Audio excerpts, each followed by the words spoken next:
এক যে ছিল মিষ্টি ছেলে আবু বক্কর নাম, মজারে মজারে দুষ্টমিতে শেখাতো ইসলাম। বাবা মায়ের বাধ্য ছেলে, অভিযোগ কারো নাই, তাই তো তাকে আদর করে ভালোবাসে সবাই। আবু বক্করের সাথে ইসলামের পথে। মজার মজার সব ইসলামিক কার্টুন পেতে আমাদের চ্যানেলটি এখনই সাবস্ক্রাইব করুন আর পাশে থাকা বেল আইকনটি প্রেস করুন। হে আল্লাহ, তুমি আমাকে কালো বানালে কেন? এখন আমাকে কেউ পছন্দ করে না, কেউ ভালোবাসে না। আমার মা আমার পরিচয় দিতে চায় না। আমার নিজের যমজ বোন আমাকে ঘৃণা করে। সবাই শুধু দূর দূর করে তাড়িয়ে দেয়। আমাকে কেন এত কালো বানালে আল্লাহ? আমার আর সহ্য হয় না আল্লাহ। আবু বক্করের বাবা বলল, আমাদের পাশের বাসায় নতুন ভাড়াটিয়া এসেছে, এই জন্য খোঁজ নিতে এলাম আপনাদের। কোনো অসুবিধা হয়নি তো আপা? না আপা, আমরাও নতুন এসে খুব একা একা লাগছিল, আপনাকে দেখে ভালো লাগলো। কোনো কিছুর দরকার হলে অবশ্যই আমাকে জানাবেন আপা, কোনো সংকোচ রাখবেন না মনে। আপনার ছেলে মেয়ে কাউকে দেখছি না যে। আমি ডেকে দিচ্ছি। মা তানজিনা, এইদিকে আয় মা, দেখ তোর পাশের বাসার খালাম্মা এসেছেন। আসসালামু আলাইকুম খালাম্মা, কেমন আছেন? ওয়ালাইকুম আসসালাম। আল্লাহ ভালো রেখেছেন মা, তুমি কেমন আছো? আলহামদুলিল্লাহ। আসসালামু আলাইকুম খালাম্মা। ওয়ালাইকুম আসসালাম। তুমি কেমন আছো মা? আলহামদুলিল্লাহ। এটা কে ভাবি? না মানে আসলে, আফিফা তুমি ভিতরে যাও। আচ্ছা জুঠি আপা, কোনো দরকার হলে আমাকে অবশ্যই জানাবেন। ঠিক আছে আপা। আসসালামু আলাইকুম। ওয়ালাইকুম আসসালাম। আই মেয়ে, তোমাকে না কতবার বলেছি কেউ আসলে তার সামনে যাবে না? আমাদের লজ্জায় না ফেললে তোমার হয় না? মা, আমি কি ইচ্ছে করে কালো হয়েছি? আল্লাহ বানিয়েছেন, তাই বলে তুমি আমার পরিচয় দেবে না মা? আমি তো তোমারই মেয়ে। তোমার পরিচয় দিতে আমার ভালো লাগে না। কেমন কুৎসিত কালো একটা মেয়ে আল্লাহ আমাকে দিয়েছেন। এরপর খবরদার আর এরকম করবে না। বেশি বাড়াবাড়ি করলে কিন্তু বাসা থেকে বের করে দিব। আপু আপু, আসসালামু আলাইকুম আপু। এই তুই আমার ঘরে এসেছিস কেন? তোকে দেখেই আমার গা ঘিন ঘিন করে। কি বিচ্ছিরি দেখতে তুই, ওয়াক্তু। আপু, আমি তো তোমারই বোন হই। তুমি আমাকে এত ঘৃণা করো কেন? আমি তোমাকে কত ভালোবাসি আপু। ইস, তোর মতো কালো কুচকুচে ভূত আমার বোন কখনো হতেই পারে না। আমি কত সুন্দর আর তুই একটা কালো ভূত। কাউকে বলবি না আমি তোর বোন, বললে একেবারে তোর গলা টিপে ধরবো। আপু, এই দেখো তোমার জন্য আম নিয়ে এসেছি। একেবারে পাকা আম, বাসার সামনের গাছে পেকেছিল। তোর এই কালো কুচকুচে হাতের আম আমি খাবো? ছি, তোর হাত দেখেই তো আমার বমি পায়, ঘৃণা করে। আবার আম খাবো? ঘর থেকে যা তো, বের হ। আপু, তুমি আমাকে এভাবে ঘৃণা করো কেন? আমার অনেক কষ্ট লাগে আপু, অনেক মন খারাপ হয়। আমি কি ইচ্ছা করে কালো হয়েছি? তুই কষ্ট পেলে আমার কি? কালো ভূত কোথাকার, যা এখান থেকে।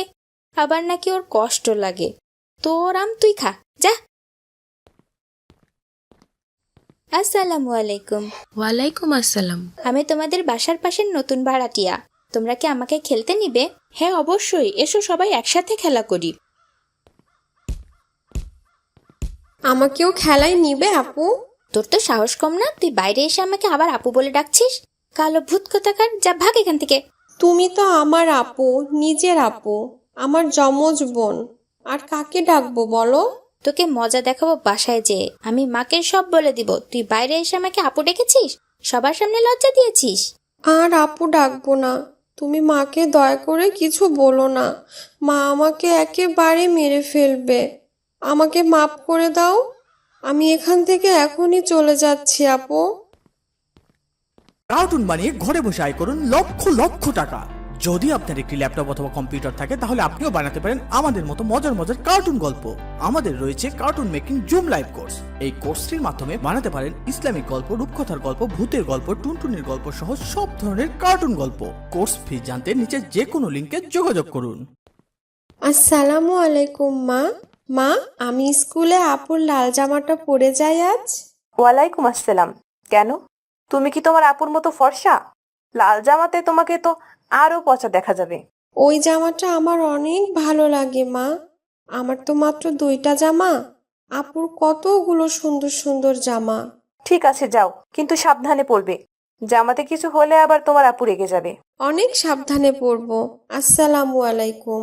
ওয়ালাইকুম আসসালাম।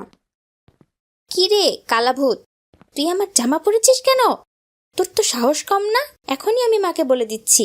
মাকে বলেই পড়েছি আপু। মা শুধু বলেছে জামাই যেন কিছু না হয়। তবে রে দাঁড়া দেখাচ্ছি। আপু, তুমি এটা কি করলে? জামাটা ছিঁড়ে ফেললে? মা এখনো কিছু বলবে না, এবার মা তোকে মজা দেখাবে। মা দেখে যাও, তোমার কালো ভূত আমার জামা ছিঁড়ে ফেলেছে। তাড়াতাড়ি আসো তো। ছি আপু, তুমি এগুলো কি মিথ্যা বলছো? নিজেই ছিঁড়ে আমাকে দোষ দিচ্ছ কেন? এইবার বুঝবি মজা। কালা ভূত আবার লাল জামা পরার শখ হয়েছে। মা দেখো, তোমার গুণধর কালো মেয়ে কি করেছে। আমার কি সুন্দর জামাটা ছিঁড়ে ফেলেছে। আমার জামাটা কত সুন্দর ছিল, ছিঁড়ে ফেলে দিল একেবারে। কিরে, তোকে না আমি বলেছি সাবধানে জামা পরবি? এটা কি সর্বনাশ করেছিস? মা, আমি এটা করিনি মা। আপু নিজেই করে আমাকে দোষ দিচ্ছে। মিথ্যা বলার জায়গা পাস না? জামা ছিঁড়ে আবার আপুর দোষ দেওয়া হচ্ছে। মা, আমি সত্যি এটা করিনি মা। আমি সত্যি করিনি, সব মিথ্যা কথা। তুমি আমাকে মারলে আপু? তোকে তো আরো মারা উচিত। এত দামি জামাটা কি সর্বনাশ করে ফেলেছিস। গায়ের রং কুচকুচে কালো, আর ওনার লাল জামা পরার শখ হয়েছে। মা, আমি জামা ছিঁড়িনি, আপু ছিঁড়েছে। আমার কোনো দোষ নেই। আবার মিথ্যা বলছিস? বের হ বাসা থেকে, এখনই বের হ। তোকে আমার আর সহ্য হচ্ছে না। আসসালামু আলাইকুম। কি ব্যাপার, তুমি এই রাতের বেলা এখানে বসে কান্না করছো কেন? কি হয়েছে? আমাকে আমার মা বাসা থেকে বের করে দিয়েছে। আমার কোথাও যাওয়ার জায়গা নেই। কি বলো, বের করে দিল? কেন? নিজের মা বের করে দিয়েছে, কিন্তু কেন বোন? আমি কালো বলে আমাকে কেউ ভালোবাসে না, সবাই ঘৃণা করে। আমার মা বোন কেউ আমার পরিচয় দিতে চায় না। আমার কোনো বন্ধু নেই। এই রাতে এখন আমি কোথায় যাব, কি করব, কিছুই জানি না। আমার আর আপন কেউ নেই ভাইয়া। কান্না করো না বোন, তুমি আমার সাথে বাসায় চলো। আজ থেকে তুমি আমার বোন। আগামীকাল সকালে আমার মা তোমার বাসায় যেয়ে তোমার মাকে বুঝিয়ে তোমাকে রেখে আসবে। সত্যি ভাইয়া? আমার মতো কুচকুচে কালো মেয়েকে দেখে তোমার ঘৃণা হচ্ছে না? না বোন, মানুষ ফর্সা কালো সব আল্লাহর সৃষ্টি। আমরা আল্লাহর সৃষ্টির শ্রেষ্ঠ জীব। তুমি কালো বলে তোমাকে ঘৃণা করলে তো আল্লাহর সৃষ্টিকে ঘৃণা করা হবে। এটা আল্লাহ পছন্দ করেন না বোন। তুমি অনেক ভালো ভাইয়া। আমার অপরিচিত হয়েও আমাকে কত আদর করে বোন ডাকলে। আর আমার নিজের মা নিজের বোন আমার পরিচয় দিতেই লজ্জা পায়। নিশ্চয় আল্লাহ ওনাদের একদিন বোঝার তৌফিক দান করবেন, ওনাদের ভুল বুঝতে পারবেন। বোন তুমি চলো আমার সাথে। বোন আফিফা, আফিফা, ভয়ানক একটা ব্যাপার ঘটে গেছে। গতকাল অনেক রাতে তোমার মা ওয়াশরুমে পড়ে গিয়ে অনেকক্ষণ একা একা পড়েছিলেন। প্রচুর রক্তক্ষরণ হয়েছে, মাথা ফেটে গেছে ওনার। উনি এখন হাসপাতালে ভর্তি। ভাইয়া, তুমি আমাকে তাড়াতাড়ি আমার মায়ের কাছে নিয়ে চলো। মা, মা, এখন কেমন লাগছে মা? ভালো। আবার তানজিনা মা কই? কোথায় গেলি মা তানজিনা? খালাম্মা, ও তো চলে গেছে অনেক আগেই। কেন চলে গেছে? নিশ্চয়ই এই কালো ভূত আমার মেয়েকে কিছু বলেছে। ওকে দেখলেই তো আমার মেয়েটা ভয় পায়। না খালাম্মা, সেটা না। আসলে আপনি তো অনেক অসুস্থ ছিলেন, জ্ঞান ছিল না আপনার। তারপর তোমার মায়ের জন্য এই মুহূর্তে ও নেগেটিভ রক্ত লাগবে, না হলে বাঁচানো কঠিন হয়ে যাবে। আমরা অনেক জায়গায় খুঁজেও ও নেগেটিভ রক্ত জোগাড় করতে পারিনি। তোমার রক্তের গ্রুপ কি? ও নেগেটিভ। তাহলে তো তুমিই তোমার মাকে রক্ত দিতে পারো। না না না না, আমি রক্ত দিতে ভয় পাই, আমি রক্ত দিতে পারবো না। তুমি তোমার নিজের মাকে রক্ত দিবে না? রক্ত ছাড়া তোমার মাকে বাঁচানো সম্ভব হবে না। প্রচুর রক্তক্ষরণ হয়েছে, সেটা ব্যালেন্স করতে হবে। আমি কিছুই জানি না। না না না, আমি পারবো না। আমি আমার রক্ত দিতেই পারবো না। আপনি অন্য কোথাও থেকে রক্ত নিন, না হলে নাই, আমি দিতে পারবো না। আপনি আমার রক্ত নিন, আমার রক্তও ও নেগেটিভ। ঠিক আছে, আমি নার্সকে বলে দিচ্ছি, তুমি নার্সের সাথে যোগাযোগ করো। এত কিছুর পরেও তুমি তোমার মাকে রক্ত দিবে বোন? তোমার মা তোমাকে বাসা থেকে বের করে দিল, কালো বলে এত ঘৃণা করলো, তবুও? উনি তো আমার মা, আমার জন্মধাত্রী মা। উনি আমার পরিচয় দিতে না চাইলেও আমি আমার মাকে অনেক ভালোবাসি ভাইয়া। আপনি আপনার যে মেয়েকে কালো বলে অবহেলা করেছেন, আপনার শরীরে এখন সেই কালো মেয়েরই রক্ত। কালো মেয়ের রক্ত নিয়ে বেঁচে আছেন, ঘেন্না করছে না? কাউকে কালো বলে অবহেলা করা আমাদের প্রিয় নবী কখনো পছন্দ করতেন না। একবার এক বিশিষ্ট সাহাবী হযরত বেলাল রাদিয়াল্লাহু তাআলা আনহুকে বলেছেন কালো মায়ের সন্তান। রাসূল সাল্লাল্লাহু আলাইহি ওয়াসাল্লাম তা শুনে প্রচণ্ড বিরক্ত হলেন। তিনি তখন ওই সাহাবীকে বললেন, তোমার মধ্যে এখনো জাহেলিয়াতের চিহ্ন রয়েছে। ভাইয়া থাক, বাদ দাও, মা অনেক অসুস্থ। তুমি আর মাকে কিছু বলো না ভাইয়া। না খালাম্মা, কিছু ব্যাপার আমাদের জানা উচিত। আরব সমাজে কালো রঙের মানুষগুলোকে অমানুষ ভাবা হতো। আমাদের প্রিয় নবীজি সেই সমাজে প্রচণ্ড কালো মানুষ হযরত বিলাল রাদিয়াল্লাহু তাআলা আনহুকে ইসলামের সর্বপ্রথম মুয়াজ্জিম বানিয়েছিলেন। মক্কা বিজয়ের দিন রাসূল সাল্লাল্লাহু আলাইহি ওয়াসাল্লামের নির্দেশে হযরত বিলাল যখন আজান দিতে শুরু করলেন, মক্কাবাসী মুশরিকরা তখন লজ্জায় ক্ষোভে ফেটে পড়েছিল। তারা বলছিল, মুহাম্মদ কি এ কালো কাক ছাড়া আর কাউকে আজান দেওয়ার মতো পেলেন না? মানবতার নবী সেদিন দৃঢ় কণ্ঠে জানিয়ে দিলেন, মানুষ হিসাবে সবাই সমান, গায়ের রঙে নয়, শুধু তাকওয়া বা আল্লাহ ভীতির বিচারেই মানুষের শ্রেষ্ঠত্ব।